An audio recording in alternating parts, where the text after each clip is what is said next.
J'ai envie de me réfugier sous les ailes de l'Éternel.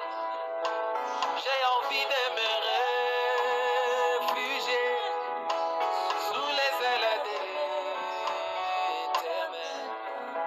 Après avoir marché dans un monde corrompu et souillé, après avoir entendu des choses qui ont souillé mon âme, j'ai envie de me réfugier sous les ailes de l'Éternel. J'ai envie de me réfugier sous les ailes de l'Éternel. Comme l'enfant prodigue, j'ai longtemps passé le temps en dehors du palais. Papa, d'où je viens, j'ai tant souffert, j'ai pensé à toi. J'ai commencé même à manger avec des porcs dans la porte, chérie.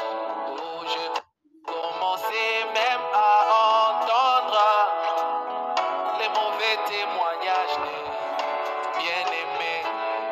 J'ai commencé même à commenter les mauvais témoignages de mes amis.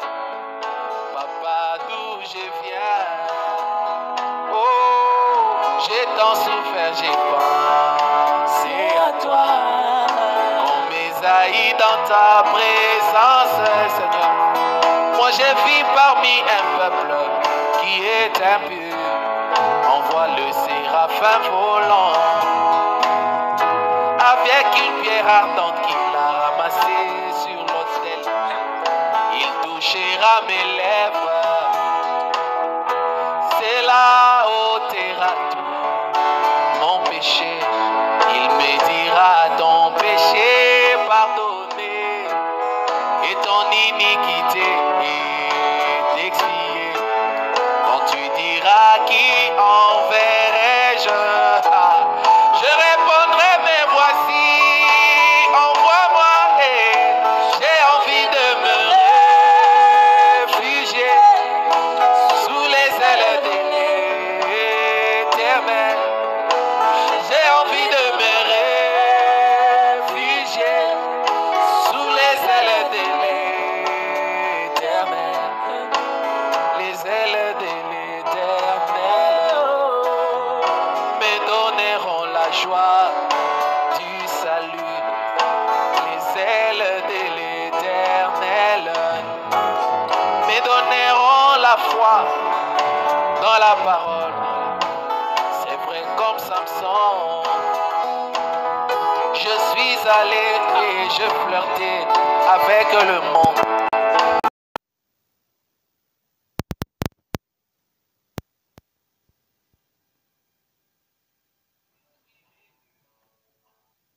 Voilà, chers abonnés, mesdames et messieurs, chers spectateurs de la chaîne YouTube Mbouta TV officielle, nous vous disons bonjour et bienvenue sur votre émission Parlons-en selon la Bible. Aujourd'hui, nous allons ouvrir un débat qui va toucher un peu la conscience et aussi la foi et aussi la culture. Peut-on être pour ou contre la consommation de vin?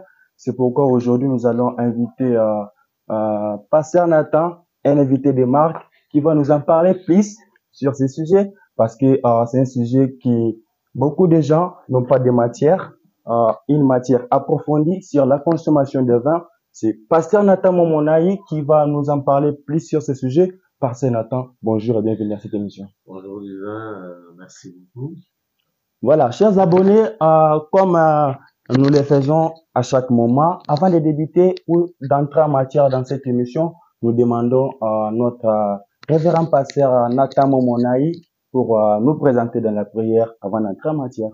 Seigneur notre Dieu, merci de la vie et la grâce que tu nous as accordée. Nous voici ce matin, nous tenons devant ton peuple. Grâce à cette voie de la technologie, te demandons de bénir ces moments. Conduis-nous en tout cas, nous nous recommandons à toi dans les noms du Seigneur Jésus notre Dieu. Amen. Amen. Merci beaucoup, Pasteur Nathan, pour la prière. Comme je le disais tantôt, nous allons parler sur un débat qui va toucher à la fois à la conscience et aussi à la culture, mais surtout à la foi. Peut-on être pour ou contre la consommation de vin? Parce que nous sommes dans un monde où le vin, c'est un symbole de fête, de tradition, par exemple. Que dit l'Église par rapport à ce sujet? Quel est le point de vue de Pasteur Nathan sur ce sujet? Il va nous en dire plus. Moi, je suis Divin Kabé à la présentation et aussi Pasteur Nathan. Il est notre invité spécial sur la chaîne YouTube Mbouta TV officiel. Pasteur Nathan, sur ce sujet, que beaucoup de gens n'ont pas une bonne matière, une matière approfondie. Il y a un tas, je dis bien un tas de versets qui appuient la consommation de vin et qui n'appuient pas la consommation de vin. Bon, quelle est votre explication par rapport à ce sujet? Merci Divin. Il faut commencer par dire que c'est pas un débat.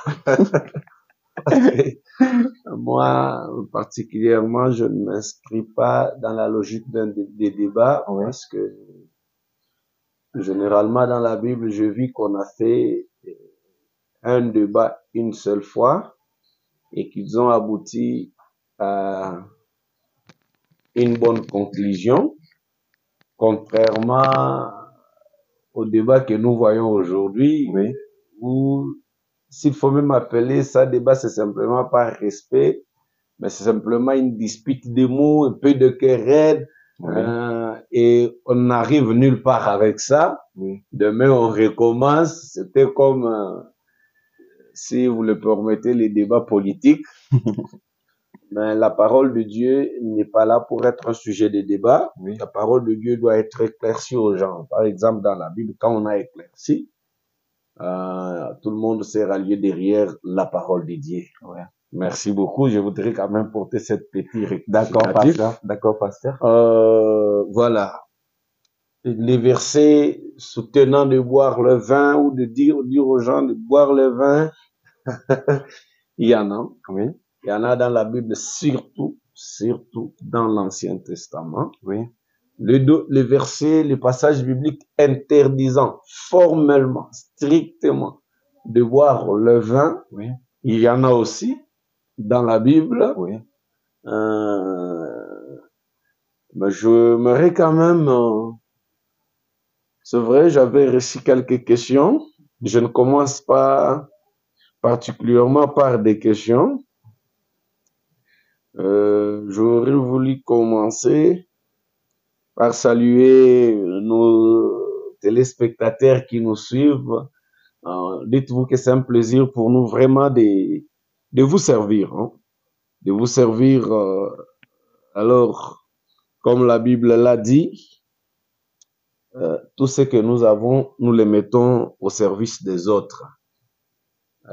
Alors, pour entrer sur ce sujet, la Bible a été claire, mais moi, je vais m'introduire par une écriture. D'accord, c'est bon.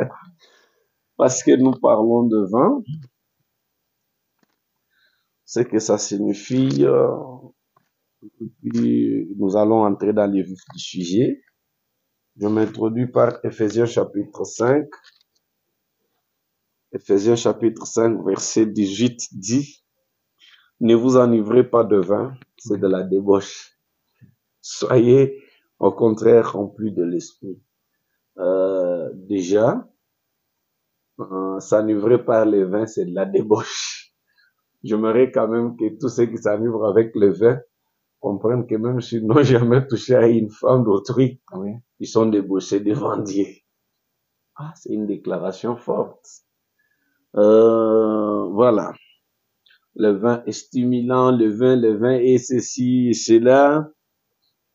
Alors, une autre écriture que les gens placent, permettez-moi de dire, placent toujours mal. C'est cette écriture que je m'aimerais dire ici. Là, j'ai voulu m'introduire simplement par ne vous enivrez pas de vin, c'est de la débauche. Et puis, je reviens une autre écriture de la Bible.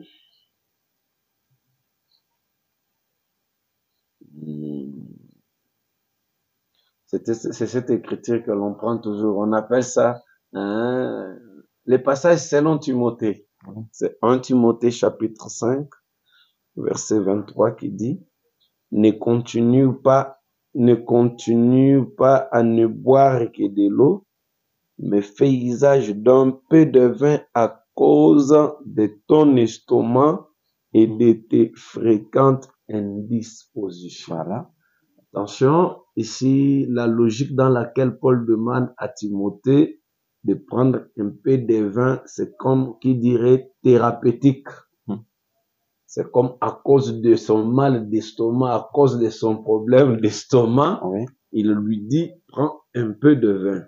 Tout le monde qui dit ton Timothée là ne le prend pas parce que ils ont mal à l'estomac. Et d'ailleurs, un médecin qui va vous prescrire de prendre de l'alcool à cause des mal de l'estomac, je m'en réserve, je ne suis pas médecin. Il faut dire que il n'y avait que Paul et Timothée qui savaient de quoi il était question quand il lui demandait de prendre un peu de vin. Mais il y a dans cette Bible l'écriture qui dit tout m'est permis, mais tout n'est pas utile. Je ne me laisserai pas servir par n'importe quoi.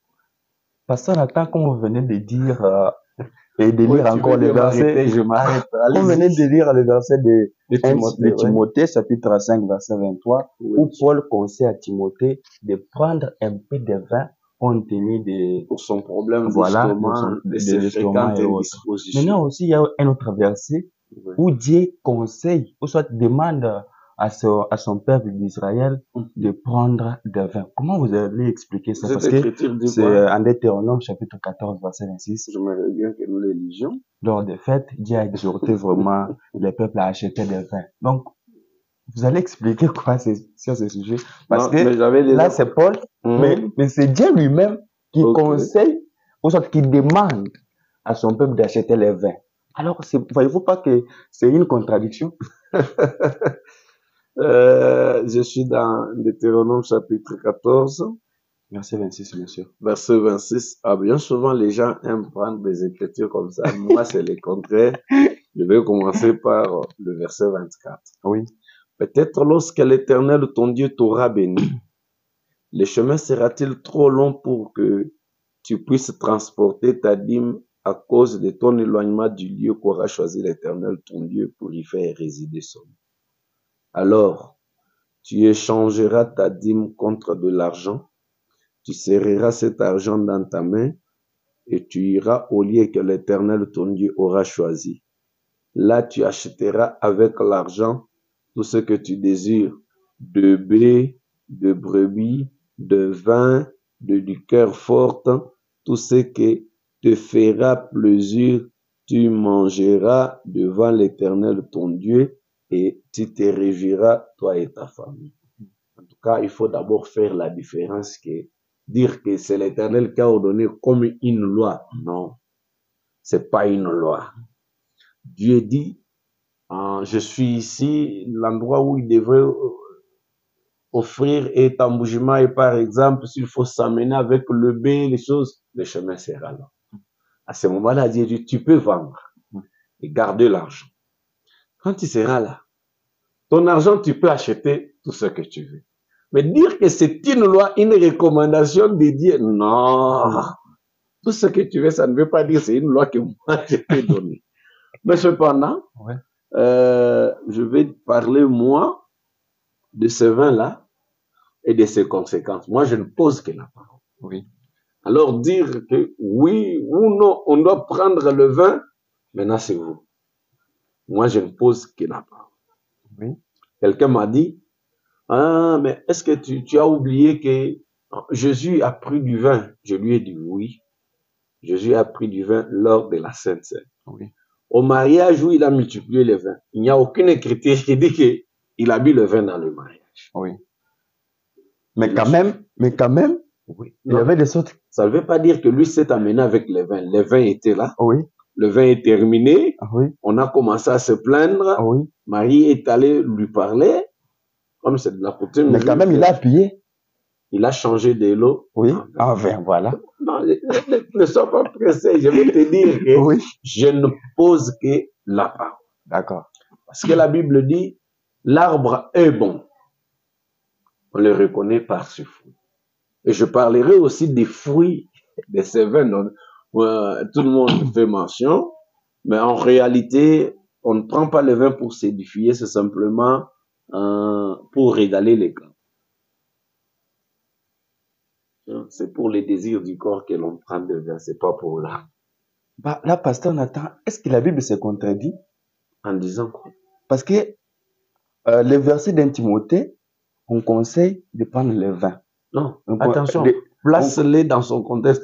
On lui demande de prendre du vin à cause de son problème d'estomac. L'Éternel dit encore. L'Éternel Dieu conseille, demande à son peuple de prendre le vin. Comme tu veux bien qu'on aille dans les eaux profondes, nous y allons.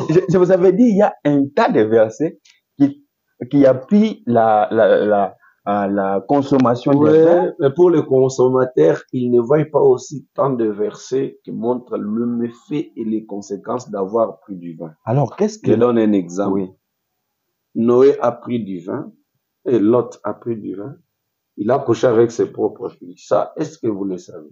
Je sais ça. Oui, oui. Après avoir bu du vin, un papa a couché avec ses propres filles. Oui. Noé, après avoir bu du vin, se dénudé. Il s'est déshabillé, il est resté nu. L'un de ses enfants qui l'a vu, sa descendance a été maudite à cause de prendre du vin. Oui. Alors, ne vous en faites pas, les conséquences sont nombreuses, mais je préfère que la Bible en parle elle-même. Parce que la Bible dit, telle voie paraît droite.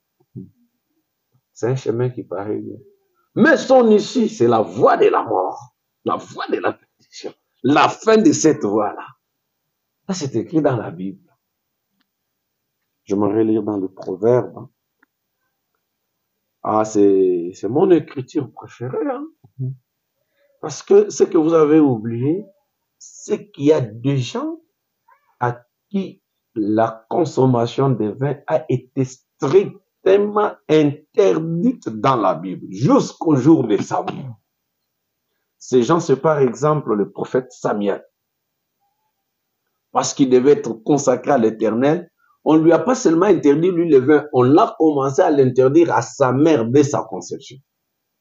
Comme tu as, ne prends rien qui vienne de la vie, même pas les raisins. Parce que cet enfant sera consacré à l'Éternel. En tout cas, tu ne prendras ni liqueur, ni vin. Il y a par exemple Samson et Danité. Quand sa mère est tombée enceinte, vous savez, l'ange est venu pour une recommandation. Cet enfant que tu portes est consacré à l'Éternel.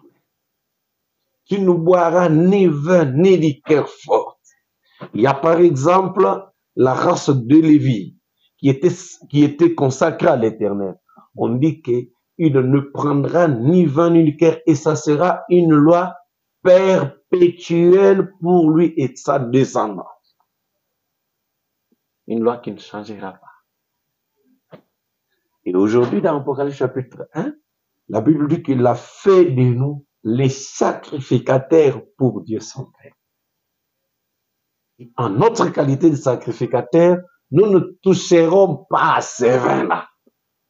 Même s'il y a des protestes derrière lesquels se cacher, une seule fois où nous touchons au vin, c'est quand Jésus nous a dit, faites ces chambres de moi à la Sainte Seine. Mais j'aimerais quand même d'abord lire l'écriture, je vous le dis. C'est le Proverbe chapitre 23, qui détaille. Proverbe chapitre 23.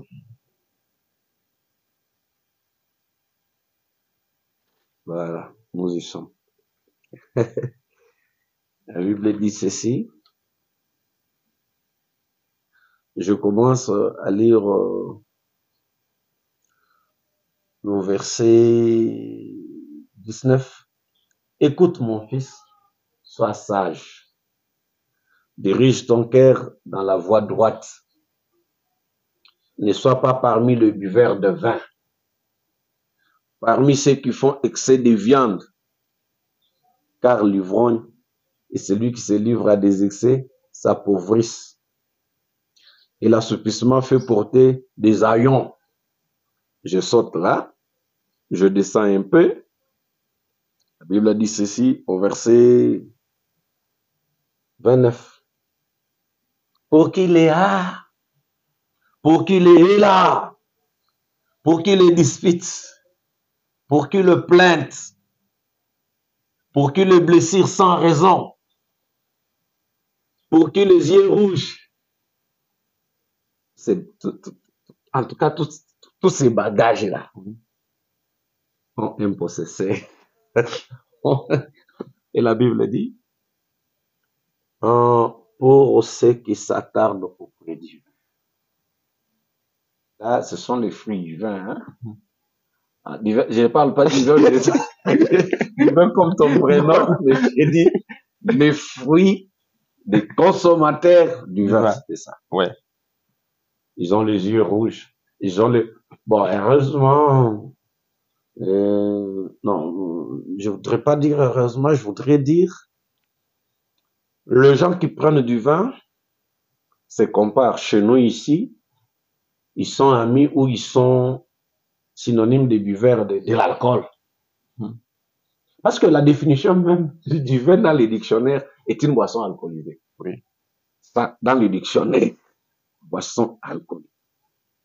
Même si les diables vous a sorti ce que vous appelez 0% d'alcool, mais la définition même du dictionnaire pour le vin définit le vin comme une boisson alcoolique. Pasteur Nathan, avec ce que vous venez de dire... J'ai pas fini. Comment tu veux toujours m'interrompre? Moi, je ne t'interromps pas. Parce que avec le verset, et ce que je suis en train de penser, il y a un autre verset qui dit, Oui. si je me trompe pas, Ecclésiaste chapitre 10, Oui. on dit là-bas, le vin rend la vie joyeuse. Voyez-vous?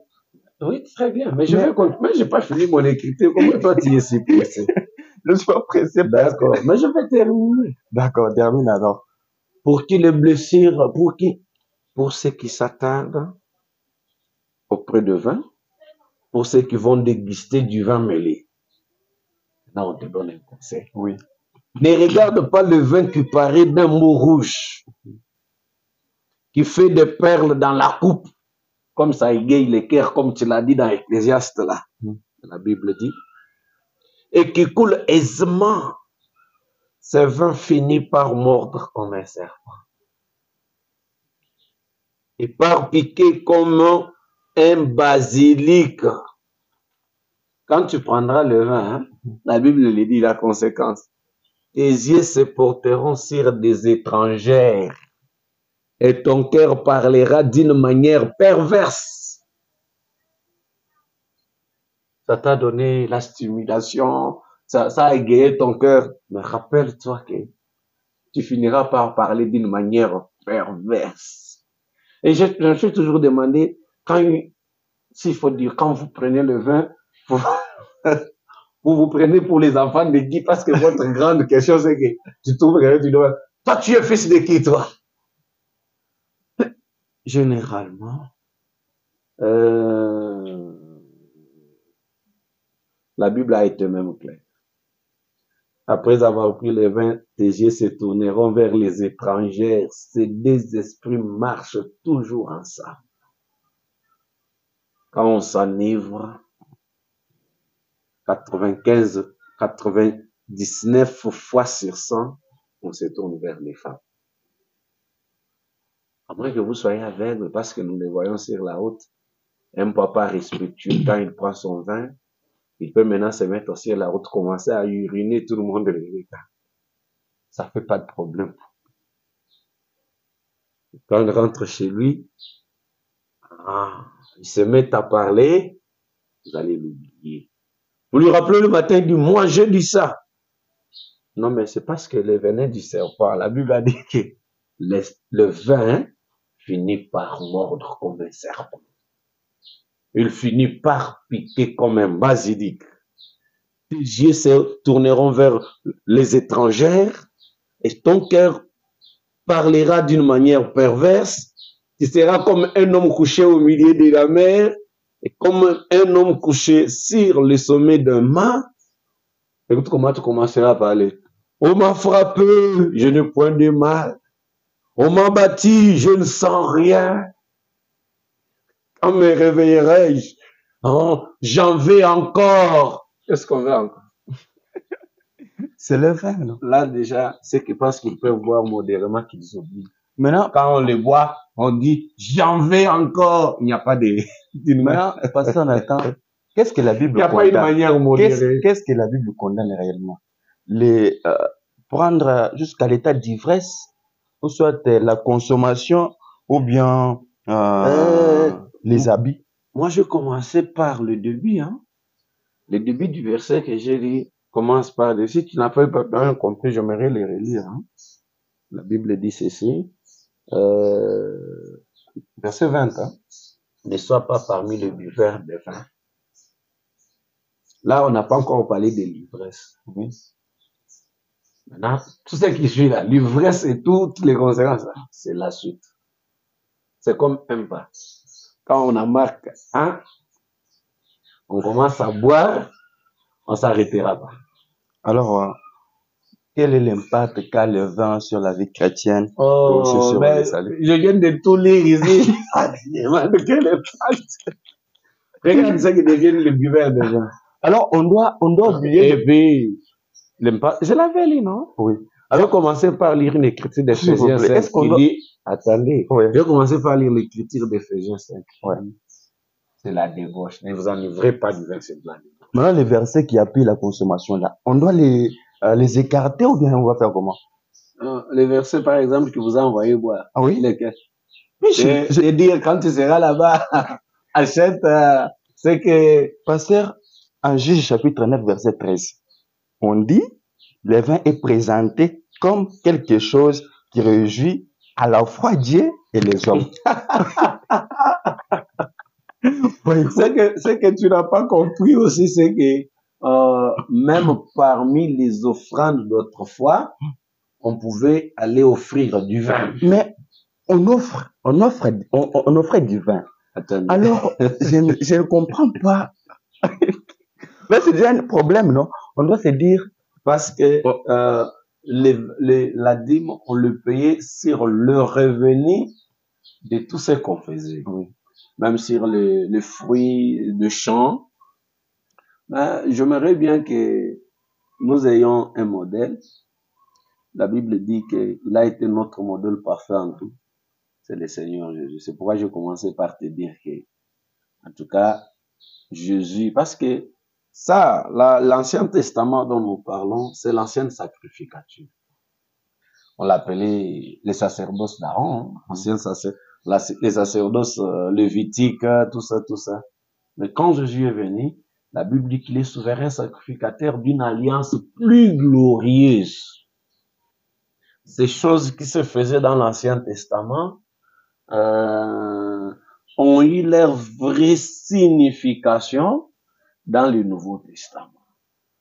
Dans le Nouveau Testament, vous n'avez pas d'écriture où vous verrez les apôtres en train de déguster le vin dans leur fête, sauf à la Sainte Seine. Parce que tout ce qu'ils faisaient, la Bible l'a détaillé dans Actes chapitre 2. Ils persévéraient dans les enseignements, dans la fraction du pain, la communion. C'est dans la communion ou la Sainte Seine qu'ils pouvaient prendre le vin comme les types de sang du Seigneur Jésus-Christ. Mais lorsque Jésus avait changé l'eau en vin, n'est-ce pas un modèle pour les chrétiens afin qu'ils continuent aussi à prendre non, mais j'aurais dit que n'est-ce pas un modèle pour que tous les chrétiens commencent à changer de l'eau en vin? Parce que c'est ça la connotation. Non, mais c'est ça la connotation. Tu y as dit, ouais. Quand Jésus a changé de l'eau en vin, n'est-ce pas un modèle? Un modèle de quoi? Parce qu'il a de changement de l'eau en vin ou de consommation. De consommation parce qu'il a plié. Non, la Bible. Bien qu'il n'avait pas. La Bible n'a même pas dit qu'il en a pris. C'est vous qui le dites. Il n'avait. Non, j'ai pas dit ça. Ah, alors, si vous voulez avoir un modèle, c'est reproduire ce qu'on a fait. Si vous vouliez bien un modèle, j'aurais voulu que vous disiez, il fallait que tous les chrétiens commencent à changer de l'eau en vin, mais pas juste changer la position de Jésus pour dire, n'est-ce pas un modèle pour que les chrétiens commencent à consommer? Non. Mais pasteur Et Nathan, même si, écoutez, oui. même quand Paul le dit, ça veut dire que on ne devait pas prendre le vin. C'est pourquoi il le dit à Timothée, prends un peu de vin à cause de ton problème d'estomac. Mais si c'était la routine de prendre le vin tous les jours, pourquoi il lui demanderait de prendre un peu de vin? Déjà, si c'était permis comme on peut. Pourquoi est-ce qu'il devait lui demander d'en prendre? Est-ce que vous pouvez demander à quelqu'un de prendre les foufous alors qu'il en mange chaque jour? Dire à mon frère Josué là, prends un peu de foufou. Mais déjà, j'en mange chaque jour. Vous n'avez pas besoin de me demander non, soyez d'abord, soyons réalistes. Oui. Est-ce que vous pouvez me demander de prendre des livres? Est-ce que Paul pouvait demander à Timothée de prendre des livres? Non, il savait qu'il en prenait. Oui. Mais s'il lui a demandé de prendre des vin, c'est parce qu'il savait qu'on ne prenait pas de vin. Vous savez bien Est-ce que ça, d'abord, on est d'accord? On ne peut pas demander à quelqu'un de prendre quelque chose qu'il prend régulièrement. Oui, on ne peut pas le demander. Donc, si je te demande de prendre juste un peu, ça veut dire que vous n'en preniez pas. Bah, c'est pas ça. Qu'est-ce qui est? Si c'est pas ça, alors c'est quoi? Si déjà Timothée prenait le vin, Oui. pourquoi Paul lui demanderait-il d'en prendre? Parce que déjà, il en prenait. Parce qu'il le fait sur l'âge, non? Non, mais déjà, s'il en prenait, pourquoi devrait-il le dire? Je reviens sur ce sujet, toujours pasteur Nathan. Prenons un exemple. On est quand même d'accord qu'il n'en prenait pas. Voilà pourquoi il lui a dit que tu peux en prendre un peu à cause de toi. Moi, je retourne sur Jésus. Prenons un exemple, pasteur Nathan. Vous êtes pasteur, vous êtes dans votre église, vous dites à vos croyants, ne mentez pas. Voyez-vous? Parce que si vous mentez, c'est un péché. Un jour, vous êtes devant un problème qu'on vous demande de mentir pour gagner un peu l'argent ou quelque chose d'important. Et vous n'avez pas menti. N'est-ce pas, vos croyants, vous serez un modèle pour vos croyants? Pour commencer à mentir. Pour ne pas mentir, parce que vous n'avez pas accepté de mentir pour gagner l'argent. Mais est-ce que vous n'êtes pas en train de comparer l'incomparable? Non. Je vais arriver là-bas. Non, moi je comprends déjà l'idée. Oui. L'idée, c'est vouloir montrer que Jésus était un modèle pour le vin. Mais j'aurais voulu que vous disiez que Jésus avait pris du vin. Là, il devrait être un modèle pour nous, pour en prendre. Mais si c'est que Jésus n'appuyait pas le fait de prendre le vin, mais pourquoi il avait changé l'eau en vin? Si c'est pas bon de prendre le vin, pourquoi il avait changé l'eau en vin? Tu veux seulement me faire dire que Jésus encouragerait les gens à prendre. Non, évidemment. Frère Paul dit, je fais de ces choses une application à moi et à Apollos, afin que vous appreniez en nos personnes à ne pas aller au-delà de ce qui était. Donc, toi, tu veux m'amener au-delà de ce qui était. Non. J'aurais voulu ici t'entendre me dire que Jésus avait pris du vin. Voilà pourquoi toi-même, tu dois aussi en prendre. Mais déjà, parce que Jésus n'en a pas pris, alors je ne vois pas pourquoi les chrétiens devraient suivre un exemple qui n'est même pas écrit dans la Bible. La Bible dit que la chair, la chair a ses désirs, mais ces désirs sont contraires aux désirs de l'esprit. Vous voyez, à la place de prendre des enivrés du vin, la Bible dit, soyez au contraire remplis de l'esprit.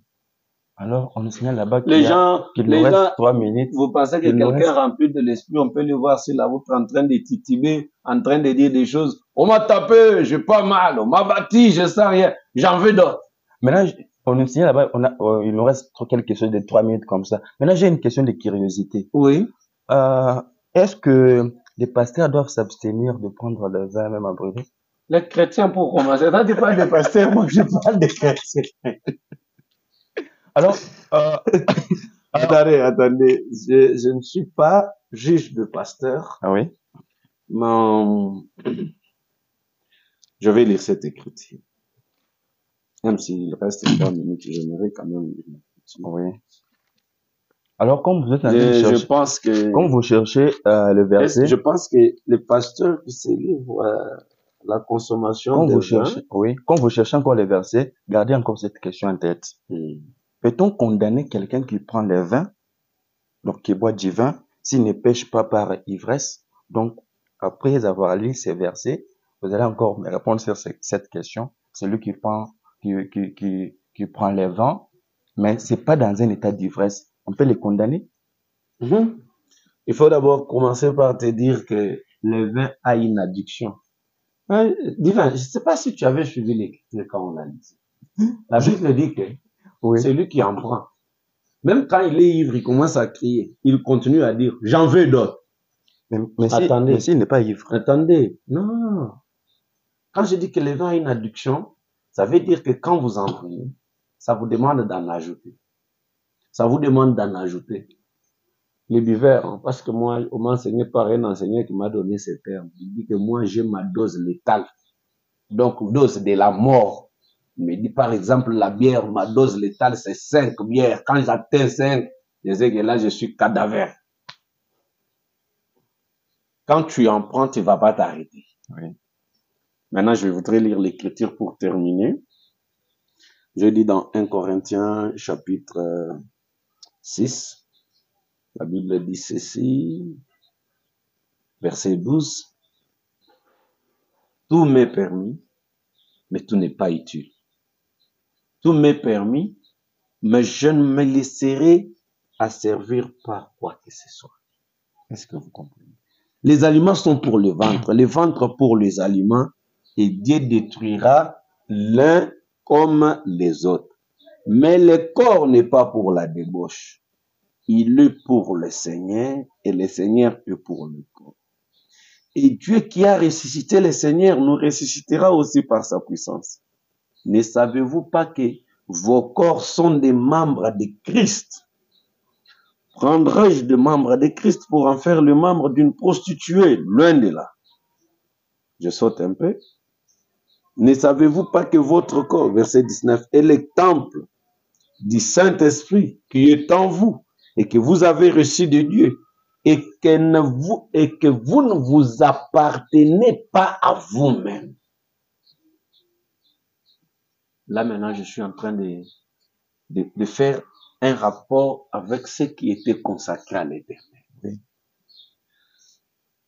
Par exemple, le Naziréa. Quand on faisait un vœu de Naziréa, on dit que cet homme n'appartient plus à sa femme. Cet homme ne s'appartient plus à lui-même, il appartient à l'Éternel. Comme la Bible dit ici, du vin qui ne t'appartient pas. Je me dis aujourd'hui que quand tu sors de ce studio, que tu sois en train de dire, je ne m'appartiens plus, j'appartiens à l'Éternel. Et tout homme qui était consacré à l'Éternel, qui appartenait à l'Éternel, n'est touché ni au vin, ni à une liqueur forte, et c'est là toute sa vie. Ah, là, les carottes sont cuites. Voilà, chers abonnés. Et que vous ne vous appartenez plus à vous-même, car vous avez été rachetés à un grand prix.